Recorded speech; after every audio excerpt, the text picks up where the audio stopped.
Penangkapan UTT terhadap Wakil Bupati Pali menjadi sorotan masyarakat Pali, sehingga menimbulkan berbagai reaksi, mulai dari dukungan terhadap proses hukum hingga prihatin atas situasi yang terjadi di daerah mereka.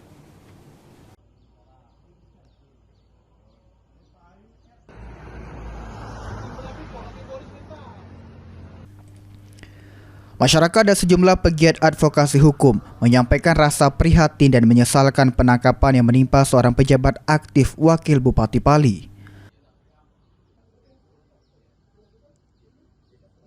Peristiwa ini tidak hanya berdampak pada individu, namun juga menjadi sorotan terhadap citra pemerintahan daerah, serta tingkat kepercayaan publik terhadap penyelenggaraan pemerintahan.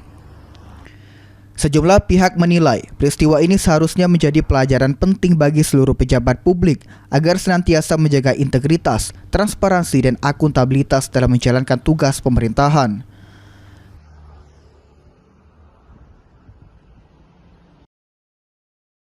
Tokoh masyarakat dan advokasi hukum Pali, Puput Warsono, menyampaikan bahwa benar telah terjadi penggeledahan dan penangkapan oleh Kejaksaan Tinggi Sumatera Selatan terhadap Wakil Bupati Pali terkait dugaan fee proyek.